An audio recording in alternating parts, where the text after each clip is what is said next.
Welcome this morning or this afternoon, wherever you are.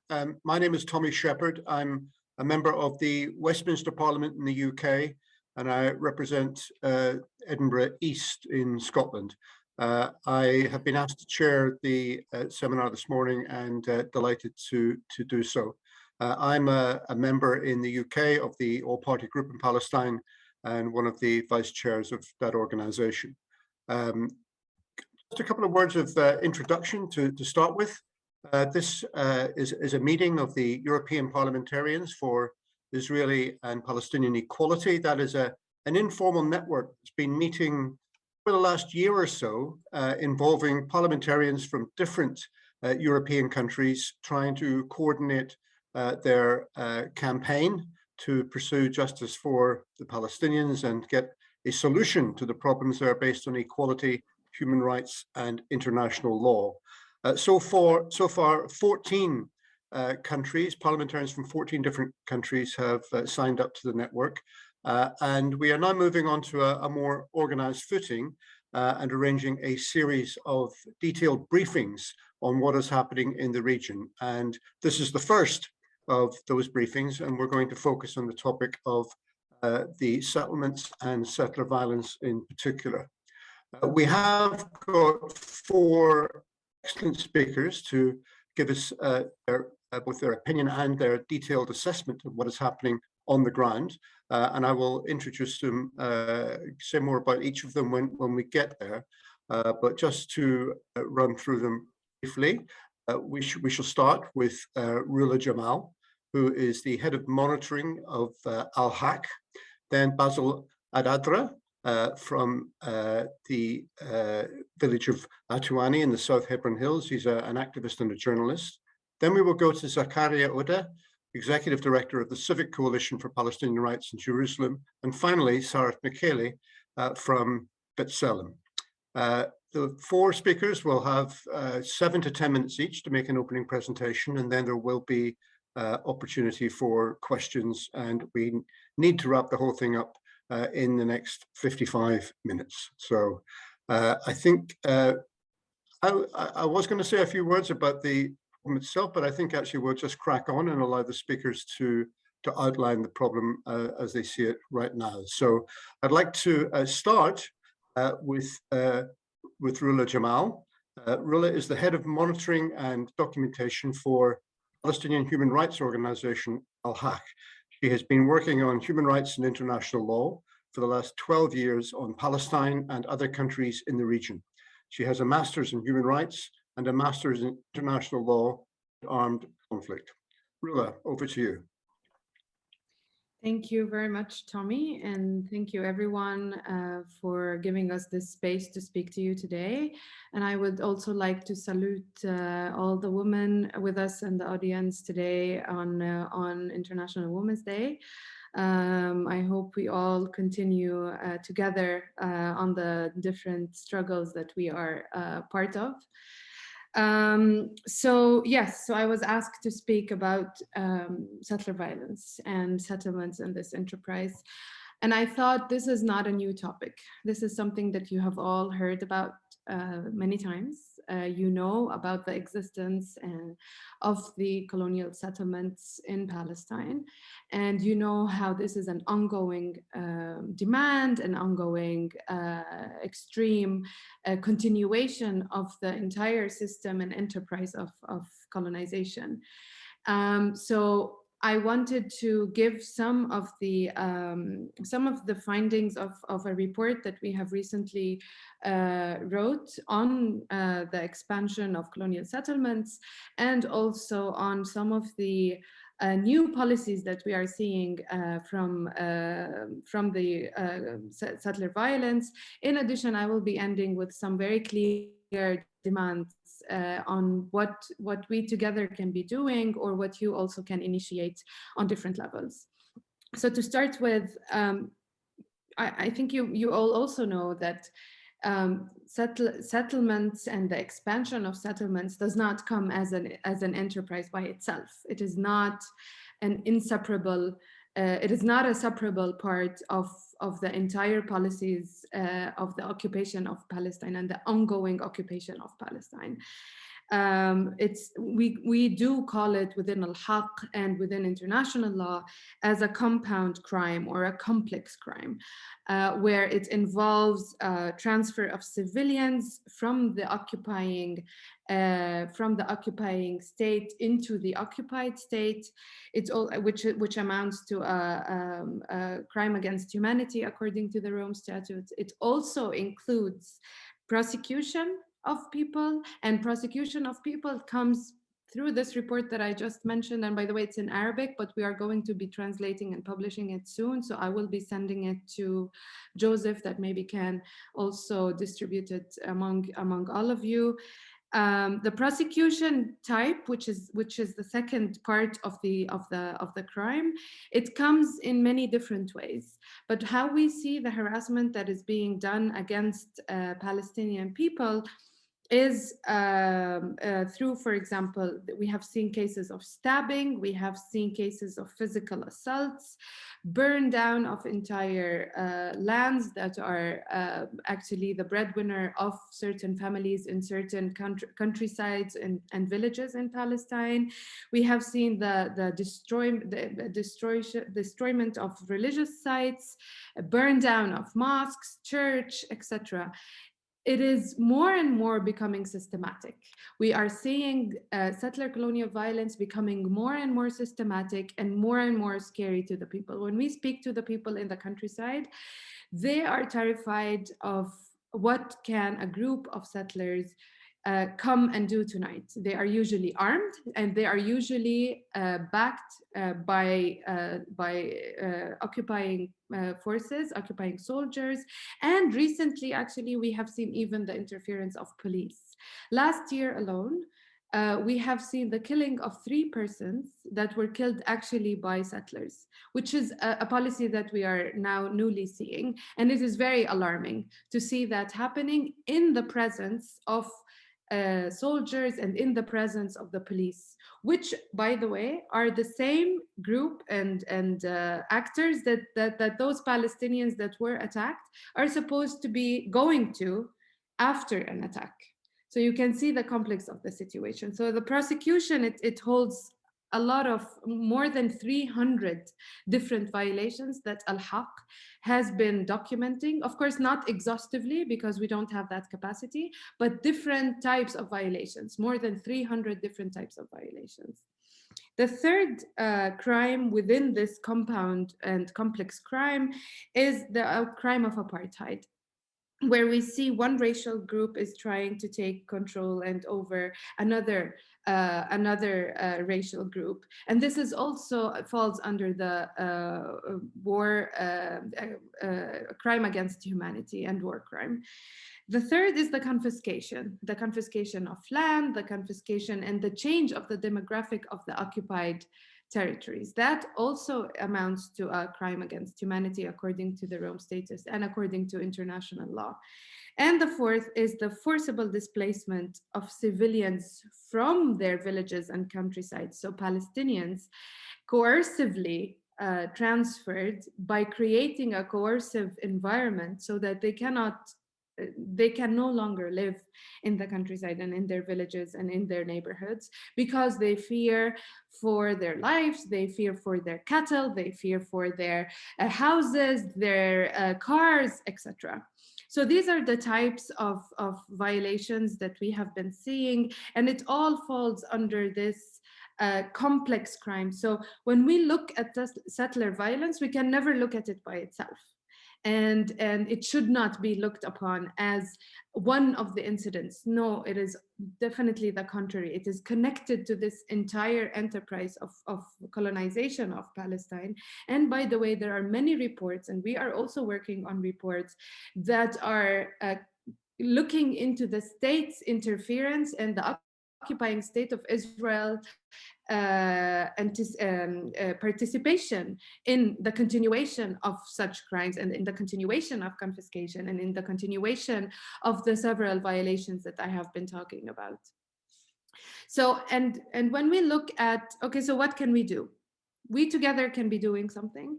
And also by thinking and understanding that unfortunately the Israeli legal system and the judicial system is a judicial system that is definitely biased. There is no due process, and there is no fair trial, and there is no fair involvement in the cases. So for example, Yesh Din, which is one of the Israeli civil society organizations working on settler colonial violence, says in one of its reports, which I can also send to you, that 91.5% of filed complaints from Palestinians towards a settler were closed and were not any indictments were submitted against. So 91.5%. So where does this leave us in terms of accountability? It leaves us in a place where Palestinians are attacked on daily basis, on several occasions, even in some days. And I know that my colleagues will be mentioning more about those attacks and giving more concrete examples. And they don't have anywhere to go in the sense of which type of court, where should we be going, which type of police, and so on. Because of course the Palestinian police do not have jurisdiction on settlers, by the way, so that you should really keep in mind. Now, what can we do together? The first and the biggest and the most important demand is accountability. And taking that number into consideration, the 91.5% basically closed cases and not looking into any indictments, we think accountability internationally. And that could be from you to, for example, pressure the prosecutor into looking into the settlement enterprise as well, while looking into the crimes that they will be looking at in terms of the ICC, the International Criminal Court. So pressuring the prosecutor, keeping also in mind that the prosecutor is a British prosecutor at the moment. And so there are different arenas in which you can actually get your voices heard. So pushing for accountability to include the settlements. The second, unfortunately, some of those settlers are known to the people. And some of those settlers, such as Ben Gever, is one of the people who have been very known as a perpetrator. And there could be, together we can create a list of the perpetrators that are not being held accountable, so that, for example, the UK or any other countries as well in Europe, to ban those persons from entering into their territories. So creating a list of perpetrators that are very well known for the different violations that they have been part of, into taking them as a list to be banned or maybe even prosecuted under the universal jurisdiction. The third one is to also, we know about the labeling of products that are coming from the colonial settlements. I don't think it's enough anymore. Labeling is not enough, but rather banning. The call to ban and criminalize the export of, the import of products coming from illegal settlements is also a very important matter that different countries actually are looking into. The third one is companies. How many British companies are actually complicit with the building and the continuation of the building and the expansion of illegal colonial settlements, for example? There are several ones, and there are actually lawyers in the UK that have been taking this, and also in Europe, that have been together with us as in documenting those violations, and them as in trying to file complaints against those companies that are being complicit. And believe me, this is actually one of the things that we have been seeing some change on. So looking into these companies and that are working in the settlements, and even the investors in settlements, and that's a kind of an indirect complicity with the enterprise of settlement. So this is also very important. So basically, those four or five demands are crucial to us. I was told to tell you exactly what kind of of demands we are calling for. I know you all have different capacities and you all have different places where you can be working from and voicing your demands from. And I encourage you and invite you all to start looking at this, especially, by the way, now that we are seeing how the prosecutor and how countries are actually calling for boycott, sanction, divestments. The prosecutor, Karim Khan, has already wanting to start an investigation on the Ukraine and Russian conflict, for example. So this is good in the sense that when countries actually want to do something, they are very quick and very concise in their demands. And when they are not interested, or maybe when not the politicians are not extremely connected to a certain topic, it is then left for more than, I don't know, 70 years of ongoing violations without any accountability. So I say this, meaning that today it is not okay for any European country, or any country actually, to be knowing about these atrocities and not doing anything, because we saw how very quickly and very concise the demands on the accountability and holding Russia accountable, for example, on its crimes in the current conflict. So I will end by that, and thank you all for listening. I don't know if it's 7 minutes or more or less, but I'm sure that we'll have some time for questions, and I'm very happy to answer as much as I can. And I'm also happy to work together on petitions, on calls for divestment, on whatever you feel comfortable doing and have the capacity to be doing. We definitely support. And I also want to end by saying that it's very important today also within the attack on civil society that we continue the work, and we have the battle against fighting the Israeli designation, but we also continue our work on the ground in documenting the violations and trying to get all those violations out to the people that actually can make a difference. I'll stop there. Thank you very much. Thank you, Rula. I know that Tommy's just having a few sort of internet connection issues, but thank you very much for your contribution there. Now we'll go to Basil al-Adraa. Basil is an activist, journalist, and photographer from the village of a-Tuwani in the South Hebron Hills. Many MPs here would have visited the South Hebron Hills, maybe not a-Tuwani, but certainly Susia. He's also written regularly about growing up with Israeli settlers, regularly attacking his village in Haaretz, and has written many articles for 972 magazine. Thank you very much, Basil, for speaking today. So over to you. Thank you, Joseph. Thanks for everyone who's joining this event to listen to us. So my name is Basil al-Adraa from the village of a-Tuwani in the South Hebron Hills, the southern part of the West Bank. I grew up in a village called a-Tuwani in Area C. Next to my home, few hundreds of meters, there is by the second Intifada, the settlers create an outpost called Havat Ma'on, or Ma'on Farm. Ma'on is a settlement that were created in the 80s, and in the second Intifada, they created a farm, or Havat Ma'on, which is to be also illegal for the Israeli national law and also for the international law. Within that time until today, I've seen in my area of the South Hebron Hills also another 8 outposts were created, except the big settlement that were created in the 80s.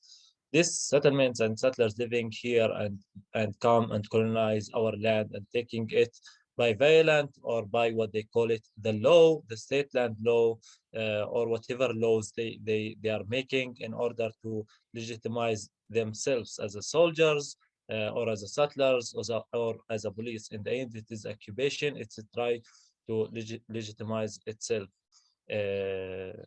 Yeah. So the area have been affected so much, and by those decades that have been passed with the settlers' presence in the area. To be honest, you are doing this event today and this year or the last year where a lot of speech going on about the physical attacks and physical attacks of the settlers against Palestinians. But all of you already know, I think, that the presence of the settlers, the presence of the settlements here, it is a violent for the Palestinians. It is the biggest violent. It is a catastrophe for our livelihood, which has changed by the time, because today we don't have land to graze our sheep. We can't walk from the community to another community without being afraid from settlers attack, or settler group will come and throwing stones. To my community, there is communities having troubles reaching the school as a students to come to get educated in the village of a-Tuwani.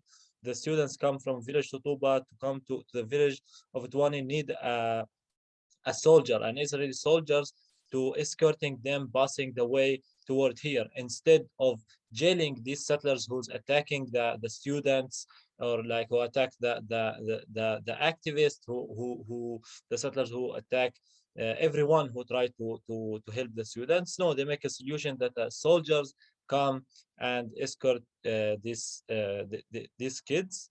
And until today, they're facing problems coming to the school. They're like, sometimes the soldiers doesn't come, sometimes the soldier come late, and so on. It's happening. Now I just came, I spent 4 hours within a settler who was grazing his sheep in a Palestinian private land. I stayed 4 hours, and soldiers who were like just standing there pretending that they don't know that it's a private land, until the civilian administration come and the police come, and they have to check the maps. Ended that they said, okay, it's a private land, we will tell the settler not to come again here and to take him out. This is happening every day, happening now. And it is like they mean to do it. I mean, the soldiers and the settlers, in order to destroying the private land, they take lands as they declare them as a state land and give it exclusively to the settlers to build farms and settlements and outposts. But they're helping the settlers doing these physical attacks against our fields, cutting the olive trees during the night and burning it, and during the day bring their sheep and put them in our grass. It's to chase our life resource as a Palestinians in this area, as a farmers, to destroy our fields. The physical attacks that was like crazy going on in the 22 like summer, and mostly 21 about last year, we had faced over than 7 pogroms. I mean, settlers attacks that were really planned, especially on Saturdays and the Jewish holidays.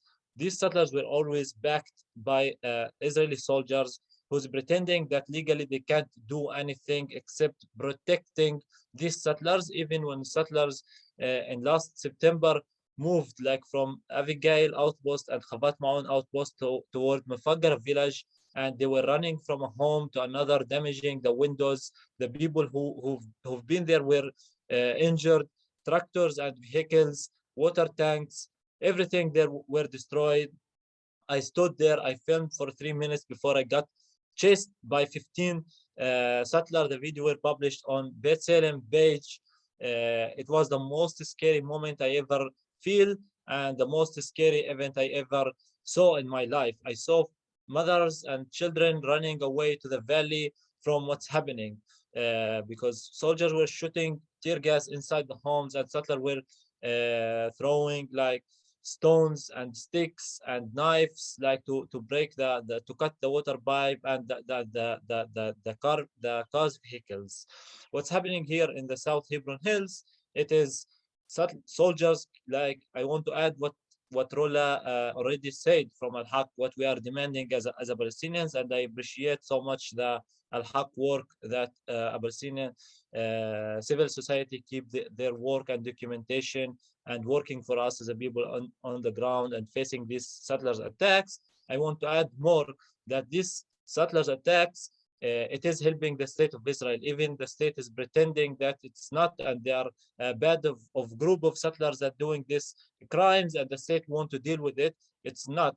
It's the state that bring the bulldozer to demolish our homes weekly, is because they want us to move away, not because we are building illegally. When we are building our special property land and they don't they don't ban it, but they said we need a permit, but they don't give us a permission for this building, is to kick us out of the land and keep allowing the settler expanding the outposts and the settlement.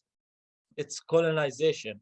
The physical attacks of the settlers toward us and the scary attacks that we are facing by shooting fire live shoots and burning our grass and coming with their sheep and damaging our properties. It's an ad, and they are just putting themselves as involving them, like investing their attacks within the army who's demolishing our homes and our roads, our schools, our clinics in Area C to reach the goal, which is kicking us out of here.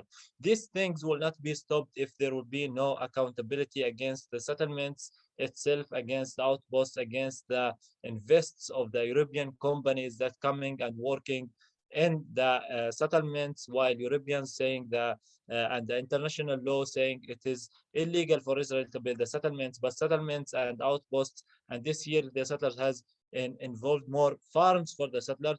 They are the facts on the ground, and the statements and the condemns that Europeans and Americans are saying it just things that you are writing in the papers, and the facts are created on the ground here. And we need to change the facts that are on the ground, that it's risk our life, it's stealing our land and kicking us out of here. This is what need to be taking action against it. Thank you all again. Thank you, Basil. That was great, and apologies, colleagues, for my technical problems there, but I'm back in the room now. We move on to our third speaker, who is Zakaria Odeh.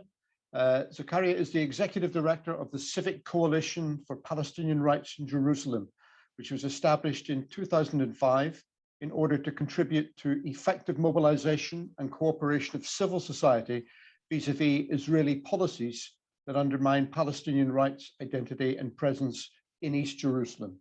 Zakaria, over to you. Yes. Thank you. Good afternoon. And first, thank you. I would like to thank Kabu for inviting us to give us this opportunity to highlight the situation in occupied Palestine. I am really, I want to mention that I am originally a refugee from Lifta village, and I live in East Jerusalem, occupied Jerusalem in Sheikh Jarrah, in the eastern part of Sheikh Jarrah. In fact, I'm going to address the situation of settler and settlements in occupied East Jerusalem, because since the occupation of East Jerusalem in 1967, the Israeli focus has been always on how to build and construct Jewish settlements and how to expand settlement. It's important to mention that, you know, that's based on the Israeli policy of annexation, that occupied East Jerusalem was annexed soon, 2-3 weeks after the occupation of East Jerusalem. And then it was the Israeli government, they passed a law in the Knesset in 1980, where they consider East and West Jerusalem is the united capital of the state of Israel. So this is the background. That's why the policy of settlement has been really promoted all the time in East Jerusalem. It's important to mention that nearly 38% of the land of occupied East Jerusalem has been confiscated for construction settlements. There are nearly 220,000 Israeli Jewish settlers. They live in 16 settlements in the city of Jerusalem. We know that Israel is controlling and using nearly 87% of all the land of occupied East Jerusalem.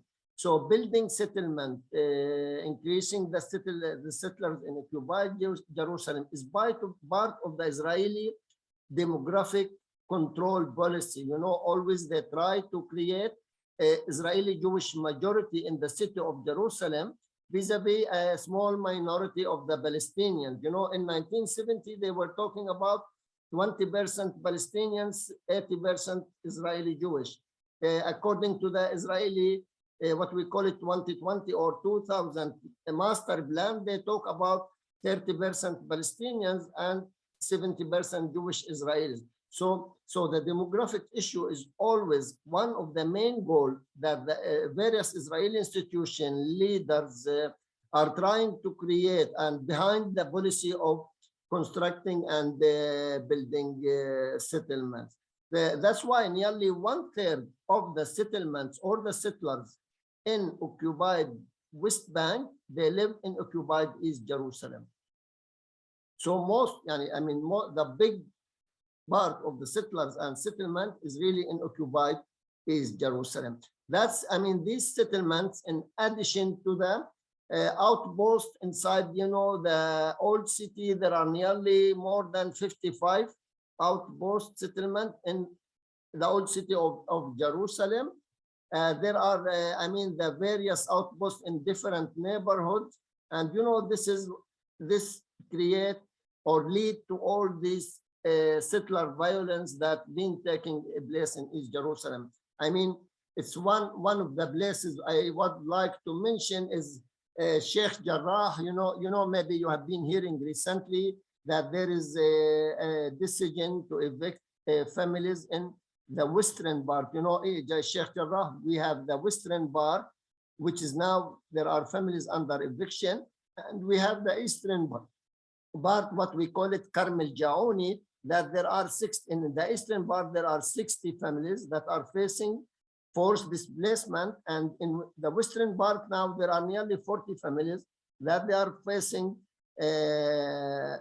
forced displacement. What has been going on now, we're talking about the last 3 weeks, that settlers in the area, in the neighborhood, in the western part of Sheikh Jarrah, they have been coming in tens and hundreds every day from the different settlement in the West Bank. They have been, because there was a settler, an outpost there where there is a Jewish settler family there. They come there. They have been attacking the Palestinian families in the area. They have been destroying their cars. They have been blowing up the tires of their cars. They have been, they are using the paper, to attack physically the families or the individuals who live there, to spread the papers on their faces. They use stones to attack their houses, to attack the families who lives there. And the part of the problem that they are doing all these things under the eyes of the police. The whole area the police has been closing the area. Nobody from outside the neighborhood can access to the neighborhood. Only you can see the discrimination that they allow the settlers to come to the neighborhood, but they don't allow the Palestinians from Jerusalem or other part of Jerusalem, other neighborhoods, to come and to access to the neighborhood. And we went our coalition with Adala Human Rights. We sent a letter like 1 week ago asking to lift the closure of the neighborhood. They have been, as I said, for 3 weeks closing the neighborhood. They have been even restricting the movement and the communication between the families within the neighborhood. Why? Mainly because of this settler family, and because one of the member of the right wing, the Knesset, Ben Gvir, which Rula talked about, he is one of the member of the Knesset. He decided 2 weeks ago to come and open an office. He put a tent and he opened an office in the heart of this neighborhood. Of course, while he is there, he called upon the settlers to come every day. They come to be around him, they support him, they encourage him, and this has been really increasing all this violence against the families. And the day before yesterday, we wrote to the head of the police as a human rights organization. We wrote to the Minister of Security. We wrote to the head of the Ministry of Judicial System, and we didn't receive any response. But we went to the Israeli High Court, and yesterday, 2 days ago, the court gave them 2 days to explain. Then yesterday, the police, they lifted the closure of the neighborhood. So all these situations which has been going on in this, which we call the Western part. Last year, you remember during April, May, when there was that the Israeli government were trying to evict as well the people in the eastern part of Sheikh Jarrah. You know, there was 8 families, nearly 19 households, who they had a eviction order from the Israeli district court, then from the Israeli high court. The same thing happened, the same scenario, that settlers were in the neighborhood, settlers were in the area every day. They were allowed to enter these neighborhoods every day. You know, settlers are armed as well. They are not really without arm. And, you know, they have been using all the same way of intimidation, the same way of attacking the family. And you can see how the families, the kids have not been able to sleep until 3, 4 o'clock in the morning. We talk to the families. They tell us about how the kids, they woke up during the night, they do urine while they are sleeping, because they are scared to go to the toilet, because they are scared of what they have been seeing all the day. This is the scenario that starts from 9, 10 o'clock in the morning, and it keeps going on till 10, 11, and 12 o'clock, nearly at midnight. So this scenario happens not only in Sheikh Jarrah. It happens a lot in Silwan. You know, Silwan, maybe there are like several settler outposts. There is a settlement of David City. There are settlers everywhere in Silwan. And you know that there has been a plan to either demolish or evict nearly 6 sub-neighborhoods in Silwan area or Silwan city. So there have been, you know, settlers have been really using all these methods, all these tools in order to attack the families, in order to make life miserable, to make it very difficult, in order to make them leave the neighborhood. That's the main really goal or the main purpose. And we see always the settlers are doing that. They are protected by the police. They are protected by the judicial system as well. So the judicial system, which is not objective, with the police and with the settlers, all of them, they cooperate on this policy of forced displacement. They are cooperating on this policy of ethnic cleansing against the Palestinian in occupied Jerusalem. And this is really the main objective of all these policies. So I don't want to talk much about that. Your voice is very important. Your effort is very important in order to the British government, that they should do and take a responsibility. Especially, we know that Britain has a moral, political, and human responsibility, even different than other countries. You know, we don't want to talk about the history, but Britain has a special responsibility in trying to stop Israel from committing all these crimes, all these policies of forced displacement against our Palestinian people. And you keep talking about two-state solution. And this is the European project, which always you talk about. I can tell you with Jerusalem, its capital, I can tell you there is nothing left in Jerusalem that it hasn't been controlled or used by the Israeli government, the Israeli institution, the settler movement, the settler association.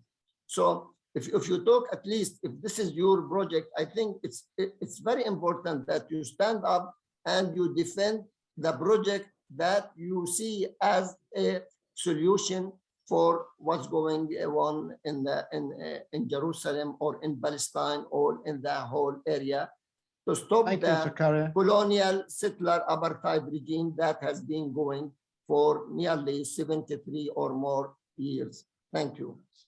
Zakaria, thank you very much. We're going to move straight on to Sarit Michaeli from Basil. Sarit is the International Advocacy Officer for B'Tselem, and is responsible for the organization's contacts with international policymakers, civil society, and diplomats, with a focus on the European Union and the United States. Sarit, over to you, and then hopefully we'll still have about 10 minutes left for questions. If I could ask colleagues to either put their questions in the chat or indicate using the electronic hand. Sarit. Yeah. Well, thank you. First of all, thank you very much for this opportunity to discuss this issue. And the useful thing about being last is that everything that everyone has already said saves me a bit of time. So I'll focus on a part of the issue. Settler violence has been described here quite broadly and historically, and certainly this is not a new phenomenon, but we have seen it explode in recent months and years. And I think that ultimately, you know, the ultimate reason for this is that it is extremely effective. It's incentivized by the Israeli authorities, and there are no disincentives. And this is why we are seeing such an increase in the number of cases of attacks. Specifically, what I'd like to discuss is the relatively recent phenomenon of Israeli settlement outpost agricultural or herding farms. We recently issued a report researching this phenomenon that's been, you know, outposts have been around for many years, but the past decade or so has seen the establishment of over 50 of these so-called farms in the kind of like newspeak of the settlement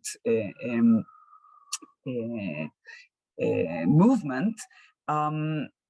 They're basically these small positions that were established in areas of extreme importance strategically in order to remove Palestinian herders from these vast territories. And Basil described some of the impacts of one of these outposts near his home, but this is a phenomenon that has been very orchestrated and has been created throughout the entire West Bank in areas from the northern Jordan Valley to the eastern Ramallah region, and certainly to the southern Hebron Hills and to Masafriata. And ultimately, and this is the result of, or the bottom line of B'Tselem's recent report, which I will post in a moment in the chat box.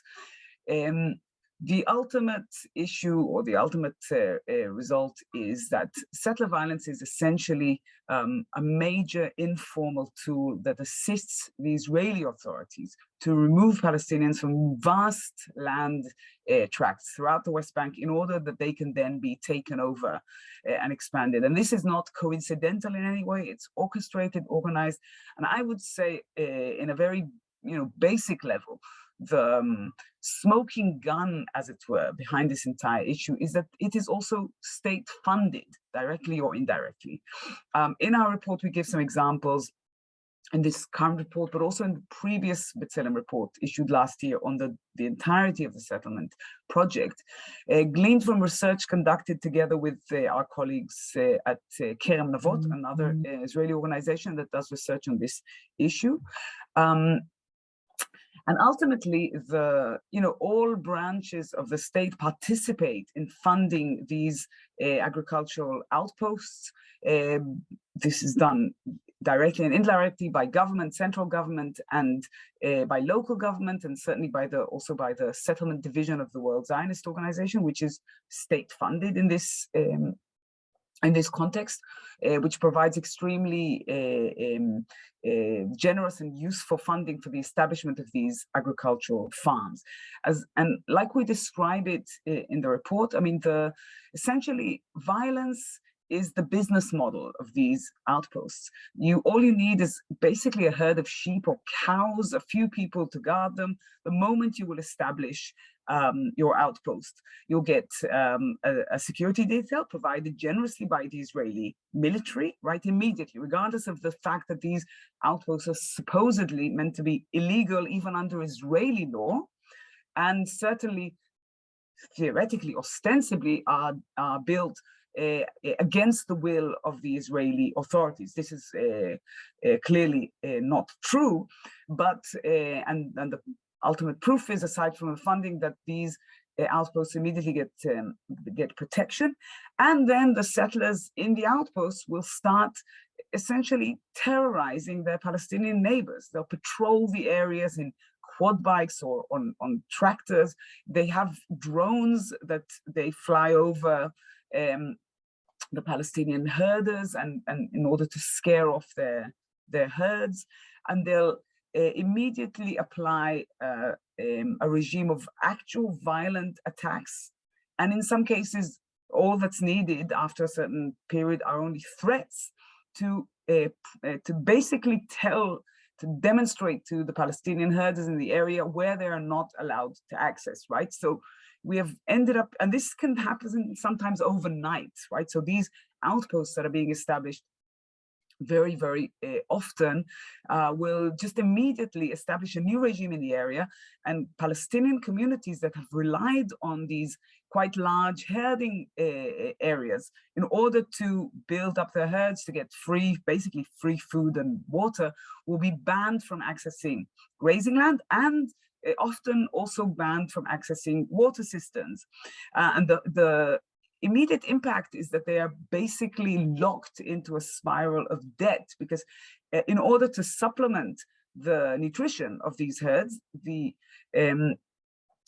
Palestinian herders have to buy fodder, and each year they're kind of indebted to fodder merchants, and in order to cover that, they're forced to sell off some of their herds. So instead of actually managing to exist based on herding, and in some cases on some forms of agriculture, they're effectively reducing the sizes of their herds every year.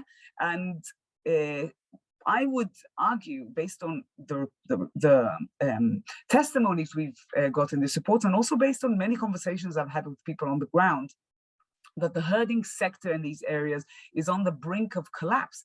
And in fact, it's only propped up by humanitarian assistance provided by the European Union, primarily through the West Bank Protection Consortium and other forms of assistance, in some cases food assistance. So this is the situation. And certainly, I would say, in terms of the risk to these communities, aside from the personal harm to individuals, to the trauma, the psychosocial impact that this vast increase in their exposure to violence entails, there's also the issue of their inability to sustain themselves. These are communities that have never been very rich, right? Very often they live quite simply, but many of them have been able to survive in these areas, something that is now just completely impossible for them. Now, maybe I should also say one thing about this notion of measures and how to reach out to kind of the Israeli government and to Israeli apologists of this situation. Very often the conversation we're having, and this is internationally, is about law enforcement. It's about the police arresting settlers who are involved in these violent attacks. Very often, and recently, we've had several examples of very strong video clips of these attacks. And the Israeli officials who are not busy denying the existence of settler violence or minimizing it, which is a very common response, will always say that the Israeli security forces and police, etc., are investigating. Now, I think we need to, if there's one issue that we could contribute in a way to a changing in our understanding of this issue, is to move away from simple demands for investigations and arrests, etc. I'm not saying that this is not important. Certainly, the obligation of the Israeli authorities is to locate those perpetrators, bring them to justice, etc. But I think that currently, considering the vast scope of this situation, the fact that this is generally, it's as you know, colleagues here and other colleagues have shown, the Israeli law enforcement system is simply not willing and not able to actually hold these perpetrators accountable. And the fact that there is a very strong political support for this violence, and this, as I said, for violence as as a way to take over land, the issue and the challenge of the Israeli authorities needs to be the state funding and public funding of these, basically base camps for violent attacks, these Israeli outposts. And this, I think, is something that can be a tool, in your parliamentary work, in various parliamentary questions, in engagements with various interlocutors, challenge them about the fact that Israel, under our current new government that has a slightly more nuanced, at least public position, right, public approach to these issues, and will say that they denounce these violent attacks, that they're investigating them. Certainly they'll say, these Israeli politicians will say this after being challenged by the international community. But I think the essential question here is that Israel is continuing to provide assistance and funding, and certainly military protection for these violent outposts. And this is something that is a clear proof, and as I said, the smoking gun that demonstrates Israeli responsibility. So thank you again so much, and I will post now all of the background information in the chat feature. Sarit, thank you so much. And colleagues, we've heard an awful lot there. We still have a little bit of time left, and we can go a few minutes past the hour. So I'd invite anyone who wants to make a comment or ask a question to indicate. I can't see any hands up at the moment. I see Jeremy. What I'll do is, if I could just have an indication of who wants to come in, and then I'll maybe take them all together and then just ask the speakers very briefly to respond to all of them. So if the speakers could please make a note, I'll bring you back in. Jeremy, let's start with you. Thanks, Tommy, and thank you very much to everyone that's given presentations this morning. It is shocking beyond belief what goes on the settlements. What would be helpful from the campaigning point of view would be to know the amount of financial support that goes into the settlements, both from the Israeli government. And what I thought I heard was that one of our contributors said that there was either IMF or World Bank supported fund, which enabled the developments to go ahead. That might be, if I've heard that correctly, that might be an interesting area that we could campaign on. But the last thing is also from the campaigning point of view, the narrative of the appalling behavior of the settlers towards their neighbors, taking water, land, and all the regular aggression that goes on, is very important that we know about that so we can keep on raising it in debates in Parliament. We did have a debate recently on recognition of Palestine, in which nearly every speaker said something about settlements and something about the abuse that goes on there. But the more information we have, the better it is. But I want to just say well done, all of you, for your work and your information, your steadfastness and your campaigning. Thanks, Jeremy. Colleagues, I don't see any other hands up, and I know that people have to go elsewhere. Could I just abuse the chair and ask one question myself? If any of the speakers have an update on the work of JNF or other voluntary organizations that operate in the UK and are engaged with settler violence, it would be useful to have some information on that so that we can raise the question of their charitable status in the countries in which they're raising funds. Last call for anyone else to come in. I don't see any hands. Joe, do you see? Margaret has a hand up. Oh, sorry. Yeah. Margaret, sorry, my apologies. Okay, no, absolutely fine. And thank you everybody for this contribution. I think that what is even more systemic than this strategy of occupations, trying to push people out and so on and so forth, is the lack of initiative in the European system. You might be aware that Valiera, our terrible Hungarian commissioner, is now trying, although he had the majority against it in the budgetary committee, to still get this school book issue into the budget. And just to tell you what we are in, and we still see this passivity, which is yes, systemic, I would put it like this now. And of course, all this here, when we're discussing how could we get rid of this and that terrible treatment, then we are not here to mitigate the occupation. We are here to get rid of the occupation. And all the examples are there, very useful to document what's going on and how terrible it is, to push for a real political initiative to change the situation. I think, is there any kind of a basket, a group where we can find what is done in national parliaments on putting questions to government on this kind of following up? Because, for instance, this issue here on the school books, I know that Valeria is trying to get a majority in the council, among the governments, which can kill the parliament's majority. And just to tell you, the rapporteur there was the German Christian Democrat Michael Gahler, with whom I was observing elections in Palestine, years back, and he knows the situation. But we have people with us many places, but we need also to see what is going on in national parliaments. And let me here add something which I really, really, really regret, and I'm almost angry about it. Palestine is absolutely absent in the international network. You have the ambassadors just sitting their hands, talking with their friends, not talking with anybody else. The ambassador here in the EU is absolutely absent too.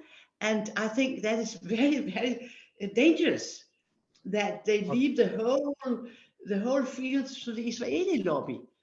And they are. Thanks, Margaret. I can assure you. Thank you, Margaret. Right. Thank you very much. So, colleagues, very little time left. I'm going to ask the speakers just very briefly to respond to that. If you could do that in 1 minute, that would be very good. Rula, do you want to start? Actually, I am interested in the financial support myself. I didn't mention that, the IMF, so I don't know who said that, so I'll leave that to them. In relation to what has been done in parliaments, different parliaments on settler colonial violence, also there is something I think that together with Joseph, maybe we can put together. I don't know if you already have something. We do have on different efforts, but not specifically on this topic. In relations to other things, actually, I wanted to know if there is anything that we can be supporting, the different initiatives that you can come up with, and if, for example, having now starting a call for boycotting or even not, or criminalizing the import of settlement products would be something that you could be doing, or even actually also putting a list of names of the perpetrators that are most known in several. And by the way, there is 2 or 3 figures in each settlement in each area that are known to the people, the communities that are mostly affected, that could actually bring up those names and hold them accountable, because the occupying Israeli system will not hold them accountable. Thank you, Rula. Quickly, Basil, would you like to comment on what the questions, please?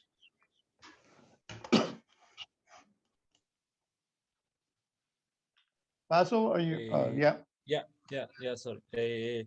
I would thank everyone again for coming and joining this event, which is important to talk about settlers' violence. I would be also happy to help in any initiative, and would be happy if any initiative will take place against the settlers' violence, against the settlements, and the physical attacks that we are facing on the ground.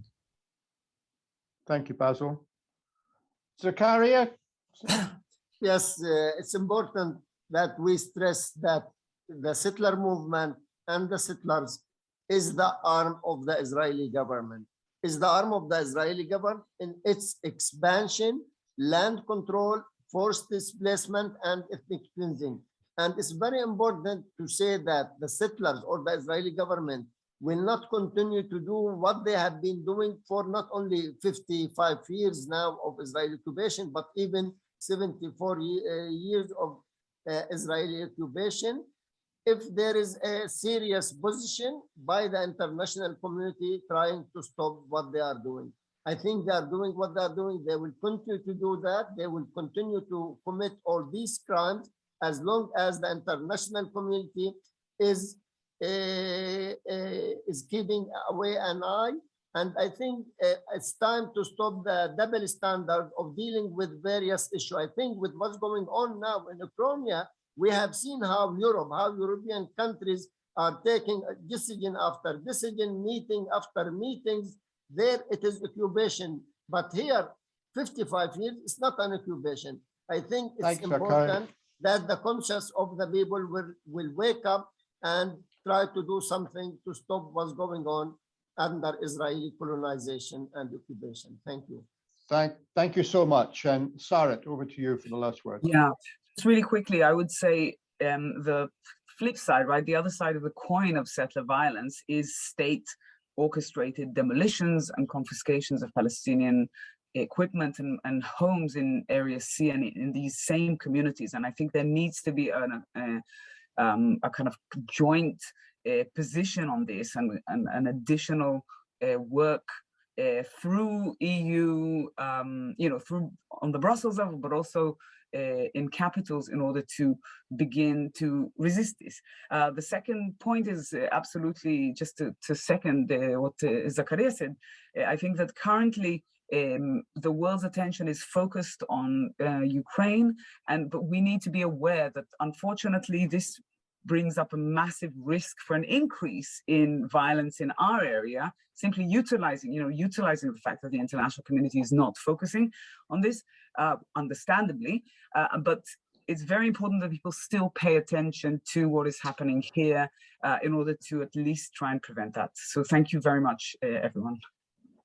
Thank you very much, Sarit. And colleagues, we're almost at the end, but I'm sure you'll want to join me in thanking our four excellent speakers for their presentations. That was most informative and reminds us of just how much there is still to do in terms of taking action in this area.